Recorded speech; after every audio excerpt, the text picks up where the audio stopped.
এতিম তিনটা বাচ্চা ঘরের সামনে দিয়ে ডাক দিছে, আ মুহাম্মদ ইবনে আব্দুল্লাহ। ঘরের মধ্যে থেকে হামজা শিয়া কয়, এখন ঘুমাইতেছে, তারপরে আইছে। বাচ্চা দিলে ফিরে গেছে, এক রাওয়ায়াত আছে ফিরে গেছে, আর এক রাওয়ায়াত আছে আমার আল্লাহ আমার নবীর স্বপ্নে দেখাইতেছে। বাচ্চা দিলে যখন ঘুরে ঘুমাইতেছে, ঠিক আছে পরে আমরা জিবরাইলকে পাঠাই দেখেন নবীদের স্বপ্নও হয়েছিল। তাফসিরে দেখবেন সূরা মাউনের, সূরাটা তো নামাজের মধ্যে পড়ে না, তাফসির মাফসির দেখে খালি আমরা পড়ব। বাচ্চা দুইটা যখন ফিরে যাইতেছে, ঘুমাইতেছে নবী, ঠিক আছে ঘুমা, পরে আমরা। আমার আল্লাহ বলে, ওয়াজাদাকা আইলান ফাআগনা ফাআম্মাল ইয়াতীমা ফালা তাকহার ওয়া আম্মাস সাইলা ফালা তানহার ওয়া আম্মা বিনি'মাতি রাব্বিকা ফাহাদ্দিস। ও নবী, সব সহ্য করতে পারি, কোন এতিম যদি কারো কাছ থেকে ফিরে যায়, কিন্তু চায় ওদের খালি হাতে ফিরাবে না। পরাজন মুক্ত হস্তে চলে যাইতেছে, নবী ঘুমাইতেছে, আমার আল্লাহর মাইন্ডে লেগে গেছে। নবীর স্বপ্নের ভিতরে বলতেছে, এতিম দুইটা মুখ কালো করে চলে যাইতেছে, আমার কলিজা লেগে গেছে। আমার নবী ঘুমের থেকে লাফতে উঠছে। নবীরা ঘুমাইলে ওযু ভাঙে না, উলামা একরাম আপনারা জানেন মাসলা। নবীরা ঘুমাইলে কেন ওযু ভাঙতো না? আপনারা আমি ঘুমাইলে ওযু ভাঙে, কারণ নবীরা ঘুমাইলে তাদের অন্তর ঘুমাইতো না। নবীরা পায়খানা প্রস্রাব ছাড়া তাদের ওযু ভাঙতো না, ফরজ গোসল ছাড়া ওযু ভাঙতো না। আপনার আমার যে নাপাকি জিনিসটা আপনার আমার পয়দা হয়েছে, আপনি কি জানেন এটা? দুনিয়ার সমস্ত নবীদের বীর্যটা পাপ, আর আপনার আমার বীর্যটা না পাপ। এই মুসলমানের পোলা, আপনি কি ভাবতেছেন নবীদেরকে? আমার আল্লাহর মাইন্ডে লেগে গেছে, যখন এতিমটা ফিরে যাইতেছে, নবী গেলে কিন্তু অসুবিধা আছে। আমার নবী দৌড়ে নিয়েছে, কি এদিকে এদিকে আব্দুল এদিকে এদিকে কি হয়েছে বাবা? 9 বছরে আব্দুল্লাহ দৌড়ে এলে কয়, আপনার নাম মোহাম্মদ না? হ্যাঁ। আমার উতবা বিন রুবিয়া বলল আপনার কাছে আইলে বলে সঠিক বিচারটা পান। আসলে আপনাকে কষ্ট হয়ে গেছে। আল্লাহুম্মা আমিন। রব্বানা যালামনা আনফুসানা ওয়া ইন লাম তাগফির। সঠিক বিচার করলে নবীরা করছে, আর উলামা একরামের কাছে আছে। কথা বল না কেন? জোরে কর, আরো জোরে। এই জন্যই তো সৌদি আরবের প্রত্যেকটা মসজিদের জাতীয় মসজিদের ইমামরা হলো সবচাইতে বড় জজ সাহেব। আব্দুর রহমান সুদাইসির সিগনেচারে ফাঁসি হয়, আব্দুর রহমান সুদাইসির সিগনেচারে মাসেন ডাকাত হাত কাটা হয়, আর আমাগো ইমামকে উল্টা ফেলে আরো বাস দেয়। ওই দেশের ইমামদের কত পাওয়ার জানেন? মদিনা ইমাম সাহেব হলো 5 জন ইমাম সুপ্রিম কোর্টের সবচাইতে বড় বিচারক। তারা যা হুকুম দেবে তাই বিচারে রায় হবে।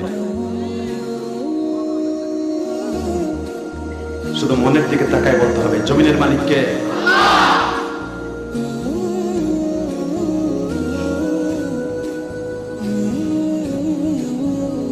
আল্লাহ রাসূল সাল্লাল্লাহু আলাইহি ওয়াসাল্লাম বললেন, এদিকে আয়, কে তোদের টাকা মেরে রেখেছে?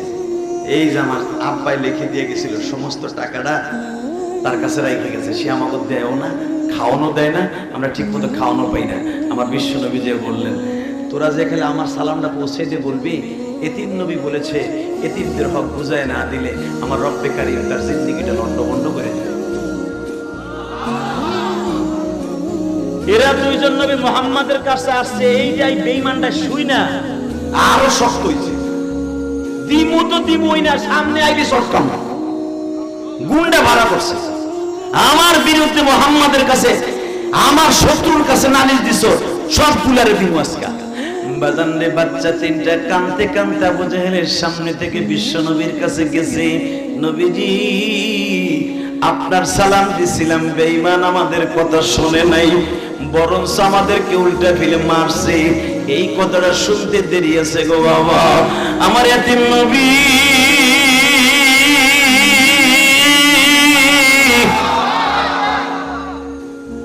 বেঈমানের সামনে দাঁড়ায় বললেন, বেঈমান, দুনিয়ার সব আমার নবী মেনে নিতে পারেন, আমার আল্লাহ মেনে নিতে পারেন, কিন্তু এতিমের কষ্টের হাক আমার নবী মানতে পারেন না। কেন? আমি ছিলাম এতিম, আমার আল্লাহ সেটাকে টার্গেট করে বলে বাবা জাদাকা আইলান ফাগুনা, নবী আপনারে আমি এতিম অবস্থায় পেয়েছি, আপনার মনের দুঃখগুলো আমি মুছাইছি, আপনি টাকার মালিক ছিলেন না, টাকার মালিক বানাইছি, আপনার পয়সা ছিল না, পয়সার সন্ধান দিছি, ভালোবাসার মতো লোক ছিল না, সেই লোক জোগাড় করে দিয়েছি। নবী আজকের মক্কার সবচাইতে বড় সম্ভ্রান্ত পরিবারে আপনার বিবাহ দিছি। স্বপ্নে বুঝবেন এতিমরা যেন কখনো আপনার কাছ থেকে কষ্ট পাইয়া না যায়। আমি এতিমের পক্ষ নিয়ে আসছি, চাচা দিবা কি দিবা না? যখন বেঈমান বলতে গেছিল দিমু না, এক সেকেন্ডের ভিতরে সুর পাল্টিয়ে কয় বাতিজা রে, আমি সব কিছু দিতে এখন রাজি আছি।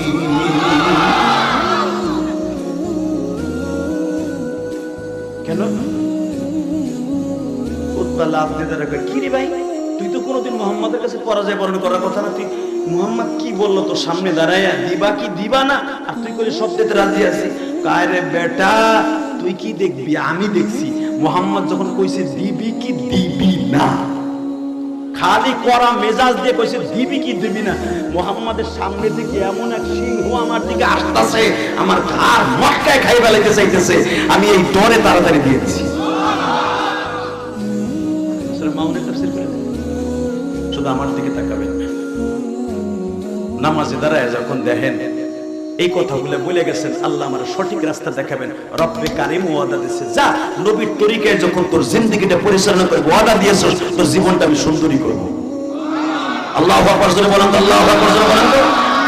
এই আদর্শবান মানুষ কোনোদিন সন্ত্রাসী হইতে পারে, চরিত্রহীন হতে পারে, আমি ইলিয়াস রহমান জিহাদির চরিত্রে ভেজাল থাকতে পারে। আপনি মাতুব্বার, আপনি এলাকার নামাজি বড় দাবি করেন, আপনি তাবলীগ ওয়ালা সরমনার মুরিদ, আপনি আলেম খতিব ইমাম সবচেয়ে বড় বুজুর্গ দাবি করেন, আপনার চরিত্রে ভেজাল থাকতে পারে, আমার নবীর চরিত্রে ভেজাল নাই। কথা ঠিক না বেঠিক? আজকে আমার সেই নবীর চরিত্রবান ওয়ালা নবীরে ভারতে এক পান্ডা, এক পুরোহিত আমার নবীরে গালি দিয়ে কয় নবী মুহাম্মাদের চরিত্রে সমস্যা ছিল। আমার নবীরে যদি এই কথা কেউ কয়, ও যদি খারা কান্দি জন্ম নেয়, ওরে খারাপ ভাবে গাইতে ফেলাবো, ওরে শোয়া গাড়বো না। কথা ঠিক না বেঠিক? ওরে পুইতা ফেলাবো, একবারে খারাপ অবস্থায় পুইতা ফেলাবো, ওরে খারাপ অবস্থায় পুইতা ফেলাবো। কে কে রাজি আছো? আমরা কিন্তু হাত দিয়ে দেখাই দাও।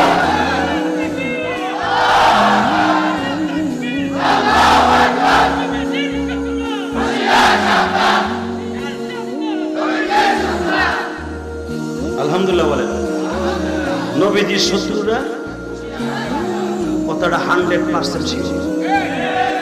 আমার শত্রু থাকুক মেনে নেব, কথা বল না কেন? আমার বাবার শত্রু থাকুক মেনে নেব, আমার নবীর শত্রু যদি কেউ থাকে,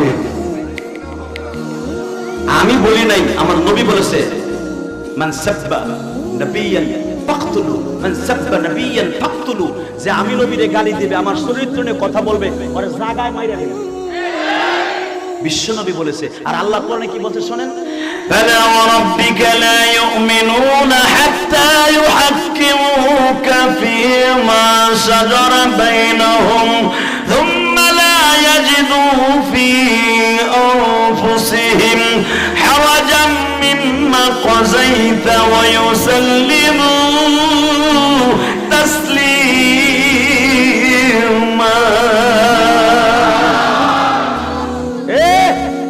আমি আল্লাহরে গালি দেই, আমি কিচ্ছু কম না, কারণ আমি তোরে বানাইছি। মার পেটের মধ্যে লাথি দিছি, মা এই লাথির কথা আমার বাপের কিছু কয় নাই। যেমন একটা প্যাডে আমার ঢুকাই দিছে, আজরাইলের মতো খালি দিন ভরে লাইতে আর ফুটবল খেলায় কয় নাই।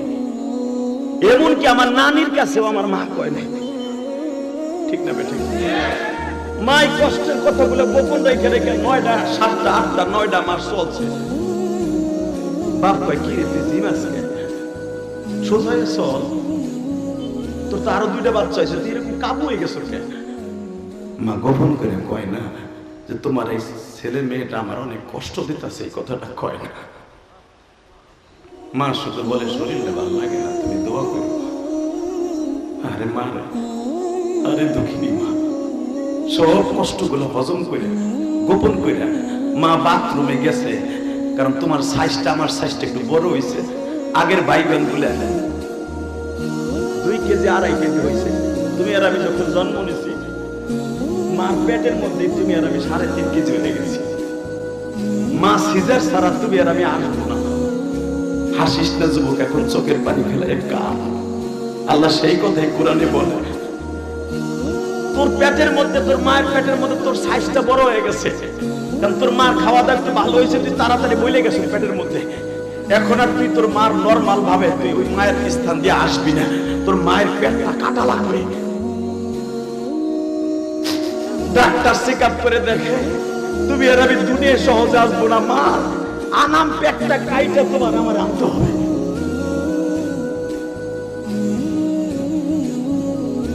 দেখবেন মা অপারেশন থিয়েটারে যাওয়ার আগে বাপ জিজ্ঞেস করে, কি রে তুই এমন করতেছিস কেন, এত কান্দছিস কেন? আমি আসি তো এই হসপিটালে এখানে দাঁড়াই আছি। মা দুঃখিনী বলে, দেখো রে আমার খুব ভয় লাগতেছে, জীবনে তো ডাক্তারের কাছে আসি নাই, আমার আরো 2-3টা বাচ্চা হইছে, কোন বেলায় ডাক্তারের সিজার লাগে নাই গো, এইবার সিজার লাগতেছে, মন কেন জানো বলে আমি বাঁচবো না। বাজান এই কথাটা আমি কেন বলছি জানেন? এটা আমার মা দুঃখিনীর সামনে হয়েছিল। আমাদের 3টা ভাইকে জন্ম দিয়ে আমার 4র্থ ভাইটা জন্ম দিতে যায়, আমার দুঃখিনী মা দুনিয়ার মায়া ছেড়ে চলে গেল গো মা।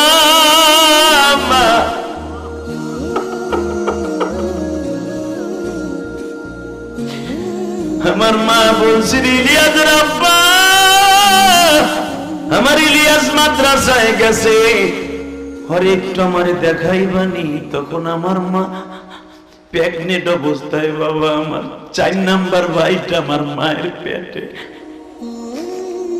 থাকা অবস্থায় আমার মা আমারে বিদায় দিয়ে বলছিল, ইলিয়াস রে যাও গো বাবা যাও, জীবনে হয়তো তোমার সাথে আর কোনদিন দেখা হইব না, যদি আমি মা মরিয়া যাই। ও তালিবে আলিম বাজানরা, আমি মায়ের ওয়াজটা কেন এত বেশি করে জানোস নি? আমার আব্বা আমারে বলছিল, যে তোমার পরীক্ষা চলতেছিল, তোমার মাকে আমি দেখাইতে পারি নাই গো বাজান, কারণ তোমার মা তোমারে দেখার জন্য পাগল হয়ে গেছিল, কারণ তোমার মা ভেবেছিল আর কোনোদিন আমি ইলিয়াসের মুখখানা দেখবো না। আমার মা যেদিন চলে যাবে ডেলিভারি হওয়ার সময়, তখন আমার মা আমারে বলে, আমি সব কষ্ট মেনে নিয়ে গেলাম, আমার ইলিয়াসের মুখখানা দেখতে পারলাম না। মা তুমি কোন জায়গায় কেমন আছো জানি না গো মা, আল্লাহ তুমি আমার মা দুঃখিনীরে কবরে কষ্ট দিও।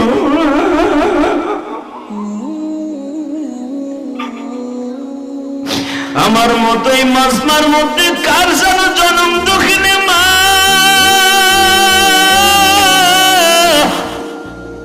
আমার এই ভাইদের মাও তো গোপনে গোপনে অনেক লাথি খাইছে, দাদির কাছেও বলে নাই, শাশির কাছেও বলে নাই, এমনকি আমার আব্বার কাছেও বলে নাই গো। যুবক রে, তুইও যখন বিবাহ শাদী করবি তখন বুঝবি, তুইও যখন বাবা হবি তখন বুঝবি, একটা মা একটা সন্তান জন্ম দিতে কত হাজার লাথি খায় রে মা।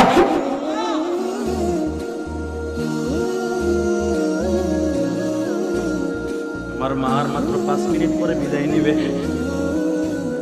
আমার আব্বারে তখনও দাঁড়ায় দাঁড়ায় বলে, ইলিয়াসের আব্বা আমার ইলিয়াসরে আনছেন।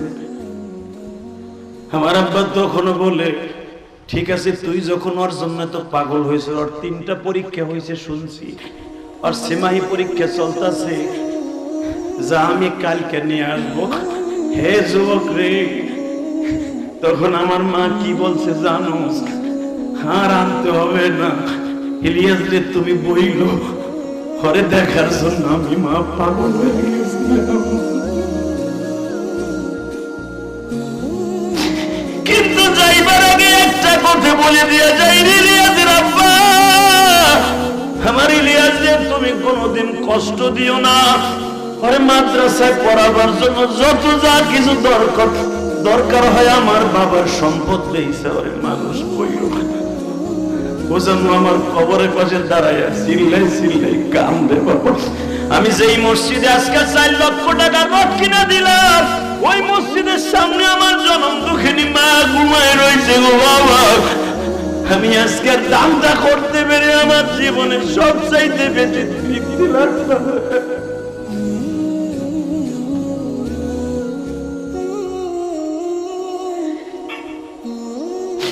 আল্লাহ মাজমার মধ্যে আমার দাড়ি পাকা কোন বাজানের জানো মা নাই গো। বাজান ভুলিয়ে গেছেন এই শহরের মধ্যে আজ থেকে 50 বছর আগে 40 বছর আগে ঢাকার থেকে যখন আসতেন নৌকা লাগতো। আরে বাবা যদি একটু আসতে দেরি হইতো, জনম দুঃখিনী মা আষাঢ় মাসে টর্চ লাইট রাস্তায় দাঁড়ায়।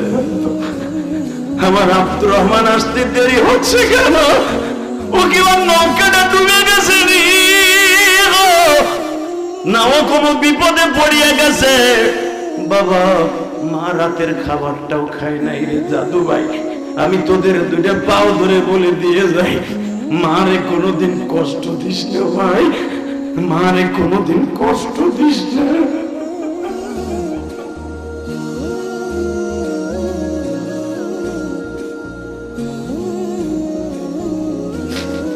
বাবার অন্তরে কোনোদিন কষ্ট দিস না। আমার নবীর জীবনে কাউরে বাপ বলে ডাকে নাই। আমি তার জ্বলন্ত প্রমাণ দিয়ে যাই। আমি যখন জাবালে কাবা যেটাকে বলা হয় আনসুম হোটেল বাবা, 100 প্রায় 110 তলা বিল্ডিংটা বাবা জাবাল আমরের পাশেই বাবা কয়েকটা বিল্ডিং একসাথে হয়েছে। দেখবে এই পাহাড়ের কাছে আমার নবী প্রতিদিন বিকালবেলা বন্ধু বান্ধবের খেলা দেখতেন। জীবনে কোনোদিন খেলাধুলা করতেন। আমার এতিম নবী যখন খেলা দেখতেন, আজকে আমার নবীর স্বাস্থ্য ভাই হুজুরের বড় চাচার নাম হারিস, মেজে চাচার নাম হাজাল, জুবন জুবাইর, আবু তালেব, হামজা, আব্বাস, আব্দুল্লাহ। আল্লাহু আকবার জোরে বলতে পারো না? 4 নাম্বার চাচার নাম মুকাইদ বাবা। এই মুকাইদের 6টা ছেলে ছিল। আল্লাহর কুদরত বোঝা যায় না, একটা ছিল কালেমা পড়ে নাই বাবা। আবু লেহেবের 4টা ছেলে ছিল উতবা উতাইবা। এর মধ্যে সবচেয়ে নবীর বেশি কষ্ট দিছে এই উতবা উতাইবার সাথে নবীর 2টা মাইয়াও বিয়া দিছিল বাবা। তখন আবু জাস্তু ভাইয়ের কাছে মেয়ে বিয়া দিছে। আপনারা জানেন জয়নাব আর উম্মে কুলসুম, জয়নাব আর উম্মে কুলসুমের বিয়া দিছিল উতবা উতাইবার কাছে। এদের কাছে ছাড়াই নিয়ে আবার অন্য স্বামীর কাছে বিয়ে দিয়েছে। আল্লাহু আকবার বলতে পারেন না? এই স্বাস্থ্য ভাই নবী নবী কিছু কিছু স্বাস্থ্য ভাই ছিল, হারেজের ছেলে, মুকাইদের ছেলে, জুবনের ছেলে, জুবাইরের ছেলে, এরকম 4 জন স্বাস্থ্য ভাই আমার নবীর চেয়ে বড় ছিল তারা বয়সে। কারণ আমার নবীর বাবা ছিল 8 নাম্বার, আরো তো 8টা চাচা অনেক বড় বড়, তাদের ছেলে মেয়ে হয়েছে, বিয়া হয়েছে। ও বাবা এই ঘরে স্বাস্থ্য ভাইয়ের সাথে গলায় হাত দিয়ে আমার নবী জামালে কাবার ওখানে খেলা করতে যাইতেন। হুজুরের চাচার স্বাস্থ্য ভাই যেগুলা জুবনের ছেলেরা বলতো, এ মুহাম্মদ এই দেখ আমার আব্বা আইছে আমার লয়ে যেতেছে। আমার নবী তখন বইয়া বইয়া কাঁদতো। আল্লাহু আকবার বলতেন না? আর নবী বলতো ঠিক আছে, আমি শুনছি আমার মার মুখে আমার আব্বা বলে সফরে গেছে, একদিন আইবে। হঠাৎ করে আজকে একটা কথা বলে ফেলেছে জুবনের ছেলে, মুহাম্মদ তোর মায়ের তোর মিথ্যা বুদ্ধি দেয়। নাউযুবিল্লাহ বলেন। এই জন্যই তো আমার নবীর কাছে আল্লাহ বলেছেন লা তারফাউ আসওয়াতাকুম ফাওকা সাউতিন নাস। হুজুরের চাচা আবু তালেব রাস্তায় নেমে গেছে, কইরে ভাতিজা এ হুজুরের দাদা রাস্তায় নামছে, হুজুরের সব চাচারা নেমে গেছে, মুহাম্মদ কই? বারবার মুকাইদের ছেলেদের বলতে এই তোগুলো কেন খেলতে গেল? মুহাম্মদ তো দেখছিলাম অনেক কানতে হামজায় দেখেন দেখি না। বাজানে আপনাদের জানা সুলামা ইকরাম আল বিদায় ওয়াল নিহায়া কিতাবের মধ্যে মুতালা করে দেখবেন আল্লাহর কুতুব লেখেন কার চোখে পানি। আমার নবীর মাকেও যখন কাফন পরায় তখন তার জানাজার হুকুম ছিল না। হুজুরের 3 জন সন্তান বিবি সহ জানাজা ছাড়া রাখছে। খাদিজা, ইব্রাহিম না তাহের, কাসেম আর জায়নাব, এই তিনটে ছেলে মেয়ে খাদিজা সহ নবীর ঈসা একজনকে জানাজা ছাড়া জান্নাতুল বাকি কবর, জান্নাতুল মুআল্লা কবরস্থানে শোয়াইছে। আল্লাহু আকবার বলেন। টাকা নেই, আমার নবীর মাকেও কাফন পরানো। আমি দেখবো আশিকি রাসূলের কাছে কয়জন আছে। আমি ইলিয়াস রহমান জিহাদি একটা গুনাহগার বান্দি, আমার মায়ের জন্য যদি আমার এমন লাগে, আমার নবীর কেমন লেগেছে। হুজুরের চাচা চাচা, হুজুরের আপন কোনো চাচা নাই, মামা নাই। হুজুরের মামারা যখন তার মায়ের কবরের শোয়াইতে নিয়ে যায়, আমার নবী মায়ের কবরের ভিতর লাফ দিয়ে নামছে। 6 বছরের নবী আমার, কেউ নবীরে বাধা দিয়ে ধরে রাখতে পারে নাই। মায়ের কবরের মধ্যে নাই মা, আল্লাহ আসলে জোর করে ধরিয়া নবী একটা শিক্ষা দিয়েছে। বাবা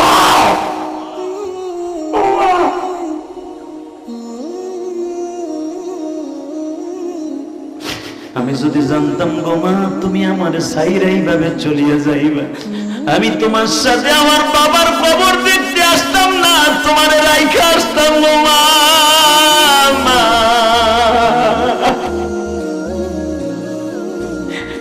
তুমি কি একবার ভাবলা না তোমার মুহাম্মাদের মুখে কে খাবার তুলে দিব?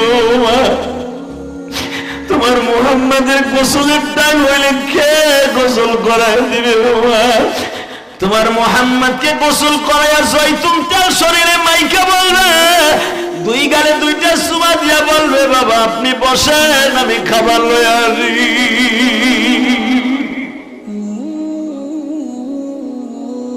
বাজানজারে দুনিয়া সর্বশ্রেষ্ঠ মহামানব বলিব, ইন্নাকা লাআলা খুলুকিন আযীম। স্রষ্টার সৃষ্টি জীবের মধ্যে যারা এত দামি করে বানাইলো, এই মানুষটা যদি মায়ের জন্য এত পাগল হয়, আমাদের মা বাবা এখনো বেঁচে আছে, কেন তাদের জন্য আমরা পাগল হব না? আল্লাহ যারা মা বাবার জন্য কাঁদছে তাদের জীবনের গুনাহ মাফ করে দাও। জোরে কোন আমিন, আরো জোরে বলো আমিন। বাজান আমার দিকে একটা নজরে তাকায় থাকে, আমি দেখবো বাবার পাগল এখানে কয়জন আছে গো বাবা। আমি কয়েকদিন আগে কুড়িগ্রাম গেছিলাম, লালমনিরহাটের একবারে বর্ডারে, যেখানের ঘটনা দেখা ইলিয়াস রহমান জিহাদি পর্যন্ত কাঁদছি। ওখানে যাওয়ার পর একটা ছেলে বলে, হুজুর যেই ঘটনা আপনি টিভি বলছেন এটা আমার এলাকার ঘটনা।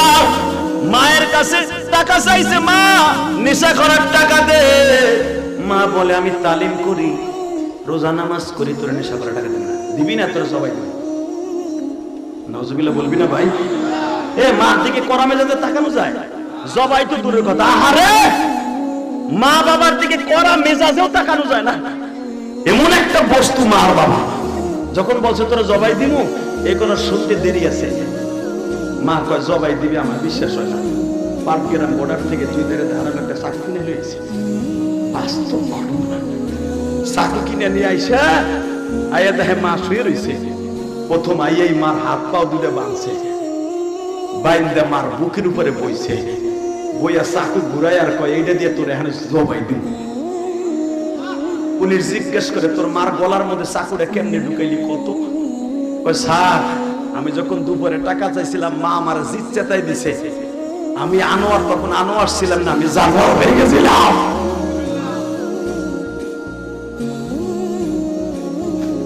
কেমনে জানোয়ার হইলি? আমি দেখলাম আমি যদি আমার মায়ের চোখ খোলা রাখি আমি জবাই দিতে পারবো না, আমি মার চোখও বাঁধছি। পুলিশ কয় চোখ বাঁধলি তোর মা তোরে কিচ্ছু কয় না, কয় হাত পাও তো বাঁধা। তারপরে কি করলি? হাত যখন চোখটা বাঁধছি তখন আমার মা অনুরোধ করে বলতেছিল, আর ছিলা দিতেছিল, তুই আমার বুকের উপরতে সর, সইরা আমার চোখের বান্ধনটা অন্তত ছাইরা দে। কেন? তোরে মরার আগে একটু পরাণ করে দেখে যায়।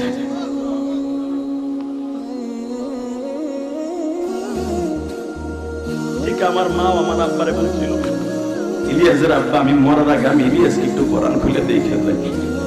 আমি মাদ্রাসার পরীক্ষার জন্য আমার মায়ের মৃত্যুর সময় আমি ছিলাম না। শুধু আমি তোদের 2টা পাও ধরে বলবো, যুবক আমি জানি তোরা তোর মাকে জানের চাইতে বেশি ভালোবাসো। যে সন্তানগুলা মা বাবারে জানের চাইতে বেশি ভালোবাসে, ওদের জান কবজের সময়, মৃত্যুর সময় কোনোদিন বেঈমান হয়ে মরবে না।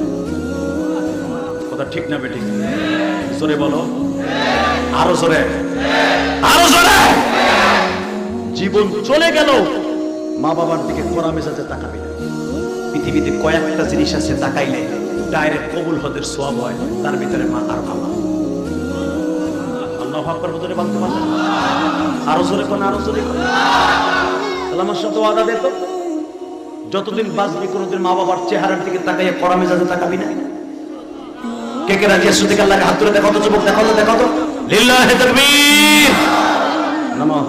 আর একটা কাজ করবা, নিজে দোয়া করার আগে মা বাবার জন্য আগে দোয়া করবা। এই যে নিজের দোয়া করার আগে কি বলেন? রব্বির হামহুমা কামা, ও রব আমারে মাফ করার আগে আমার মা বাবারে তুমি মাফ করে কবরের ভিতরে তোমার কোলে রাখো, যেমনি আমারে আমার মা বাবা কোলে পিঠে করে মানুষ করছে। এই দোয়া আল্লাহ নিজে শিখাই দিয়েছে। আল্লাহু আকবার জোরে বলতে পারেন না? আমার সাথে বলেন তো, আমার সাথে বলেন।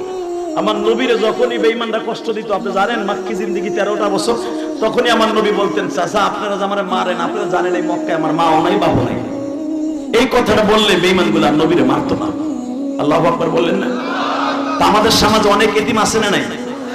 জীবন চলে গেল ওখানে এতিমকে কষ্ট দিবেন না, এতিম সন্তানদেরকে কষ্ট দিবেন না। তোমাদের স্কুল কলেজে অনেক এতিম ছেলেরা তোমাদের ক্লাসে পড়ে, যদি শোনো আর বাবারা নাই, পরে তুমি কাছে বসে আদর করবা, বিশ্বনবীর গাড়িতে জান্নাতে যাবা।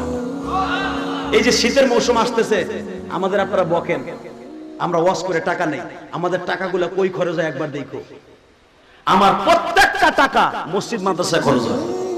জিজ্ঞাসা করে বক্তাদের কাছে, সারা বাংলাদেশের বক্তারা জানে। আমি এই পর্যন্ত কেরানীগঞ্জে যে মসজিদটা করছি চড়াইলে 4 কোটি টাকা খরচ করছি।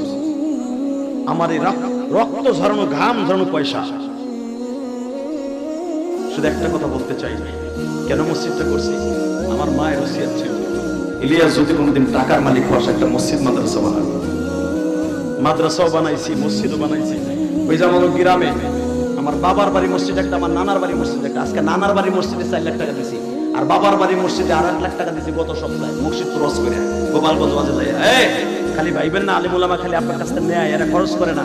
আপনার থেকে 10 গুণ বেশি খরচ করে উলামা ইকরাম।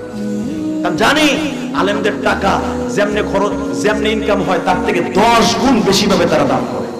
কারণ জানে যে পৃথিবী থেকে আমি আলেমও যেতে হবে, তুমি যে আলেম না তোমারও যেতে হবে। অতএব আপনাদের দুইটা পাও করে বলবো, যে মাহফিলের দ্বারা এই ওয়াজের মধ্যে বসে কাঁদতে পারছেন, এই মাহফিলগুলো ধরে রাখার দরকার আছে না নাই? আছে। যে যুবকগুলো ওয়াজের আয়োজন করছে এদের জন্য দোয়া করার দরকার আছে না নাই? দোয়া করবেন তো? একটা কথা বলে যাই, সদস্যের মধ্যে একটা সত্য কথা বলে দিয়ে যাই। মোনাজাতের আগে আমি ইলিয়াস রহমান জিহাদির সাথে মোনাজাত না করে কেউ যাবেন না। কে কে রাজি আছেন? দেখে আল্লাহকে হাত তুলে দেখান তো, দেখেন দেখেন ওয়াদাটা কারে দিছেন? আমি কিন্তু বলছি আল্লাহকে হাত তুলে দেখান তো, দেখাইছেন কারে? যদি আপনি যান, গাদ্দারি হবে কার সাথে? সুস্থ রাখার মালিককে, অসুস্থ রাখার মালিক সবই যদি তিনি হয়, আর তার সাথে বেঈমানি করে আপনি ময়দান ফিরে যাবেন গা? রাস্তা দিয়ে গাড়ি চলে যাবেন গা, ওনার সাথে ওয়াদা মিস করে দেখবেন এমনি উল্টে আবার গাড়ি ঘুরে ফিরে আপনার উপরে পড়ছে। অতএব অল্প সময়ের ভিতরে মোনাজাত করে দেব। আলহামদুলিল্লাহ বলেন তো। 2011 সালে আমি আমার আব্বাকে সাথে নিয়ে হজ করছি। আলহামদুলিল্লাহ বলেন। আমার আব্বা আমার সাথে ছিল, আমার তো মা নাই। আব্বার কাছ থেকে একটা টাকাও মিলে নেই। আমার এই রক্ত ঝরানো ঘাম ঝরানো পয়সা দিয়া ইনকাম করে আমার আব্বার নিয়ে হজে গেছি। তখন 2 বাপ বেটার খরচ গেছিল প্রায় 10 লাখ টাকা। তো আমার আব্বাকে নিয়ে হজ করার যেদিন চলে আসলো, আরাফার মাঠ থেকে আসার 3 দিন পরে আমাদের বাংলাদেশে নিয়ে আসলো, ফার্স্ট প্লেনের 3য় নাম্বার প্লেন। তো আব্বারের সাথে নিয়ে যখন চলে আসলো, চিন্তা করলাম জান্নাত যখন সাথে আছে সুযোগে সদ ব্যবহার করি। আলহামদুলিল্লাহ বলেন। আমার আব্বারে কাবা ঘরের দরজার কাছে খাড়া করাইলাম, ওই স্বর্ণের 162 কেজি দরজার কাছে খাড়া করাইয়া মুলতাজামের ডাইন পাশে খাড়া করাইয়া আব্বারে মুলতাজামটা খুব শক্ত করে ধরাইলাম, যেখানে দুনিয়া সব নবী দাঁড়ায় দোয়া করছে, যারা যারা হজ করছে। তো ওইখানে আমার আব্বারে কষ্ট করে খাড়া করে বললাম, আব্বা এই জায়গাটা দেখে তো ধরতে পারেন কিনা, যেখানে পুলিশ খাড়ায় থাকে। আব্বা খুব লম্বা মানুষ, কাবার দরজাটাও ধরছে, চৌকাটটা আর মুলতাজামের ওই জায়গাটাও ধরছে। আমি বুক দিয়ে চাইপে ধরছি, যত চাপ আমি খাইতেছি আমার আব্বারে বুকের মধ্যে রাখছি। রাইখে আমি জানি যে আমার আব্বা তোমার জান্নাত। নবী বলেছে হুমায় জান্নাতুকা ওয়া নারুকা, মা বাবা জান্নাত, মা বাবা জাহান্নাম।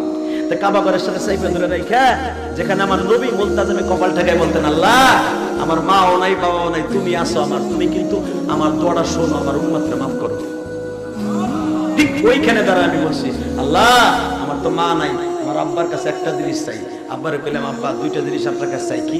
এক নম্বরে চাই আপনি আমার মায়ের মাফ করে দেন, কারণ আমি জানি আমার মারে যদি আমার আব্বা মাফ না করে, আমি ইলিয়াস যতই দোয়া করবো কাজ হবে না। পৃথিবীর কোন স্বামী যদি তার স্ত্রীকে মাফ না করে, কোন নামাজ রোজার কাজ হবে না। এই মহিলার গোষ্ঠী ভালো করে মাছটা বুঝো, কথায় কথা স্বামীরে বেশকি দাও, কথায় কথা কইয়া স্বামীরে বাদ দিয়ে আর এক বেড়া লাগে বরকিয়া করো না, মগির করে মগির। তুমি কি জানো স্বামীর একটা রাতের ইবাদতের দোয়া তোমার জিন্দেগীর সবকিছু বাদ করে দিতে পারে? কথা বলে না কেন? স্বামী এমন একটা জিনিস, আমি তো জানি এই মাসলা। আমি পট করে আব্বারে কইলাম, আব্বা আমার মারে আপনি মাফ করে দেন। একটা শিক্ষার দিয়ে আমার জন্ম দুঃখ হয়ে বাবা কইলেন, আমার আব্বা এখনো বাইসে আছে, জিজ্ঞেস করতে পারেন। আল্লাহ আমি ইলিয়াসের মায়ের মাফ করে দিছি।